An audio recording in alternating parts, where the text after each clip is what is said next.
Faida sasa kwa mfano ya time management nini? Inakupunguzia hata stress. Unajua watu wenye stress ni watu ambao hawana kazi. Kweli sio kweli? Ni kweli. Inakupunguzia stress kwa sababu mimi kwa mfano siwezi kupata stress kwa sababu niko busy kuliko hiyo stress yenyewe. Ratiba imefanya nini? Imebana. Hata kama kwa mfano unaona kuna watu wale hawana hela, yani anasema hali ni mbaya, yani amekaa mahali anasema yani hali yangu ni mbaya sana, sina hela, sasa nitafanyaje? Amechanganyikiwa. Amini maneno yangu, unachanganyikiwa kwa sababu huna ratiba inayoeleweka kwenye maisha yako ya kwenda kufanya. Kwa mfano, tuseme mimi sina hela hapa, nimepigika. Kuanzia saa 2 mpaka saa 3, muda wa kuanza hiyo hela ninao kweli? Si niko kwenye kipindi hapa. Nikitoka nina kipindi kinachofuata ambaye pia haitaniruhusu kufanya nini?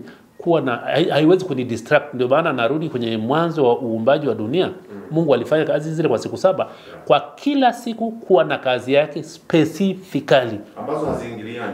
Haziingiliani. Yani ameifanya kwa umakini wa hali ya juu. Kwa hiyo wewe jambo lako lolote unalofanya, hata kama wewe ni mfagia choo, ifanye kwa weledi, ifanye kwa umakini, ifanye kwa focus.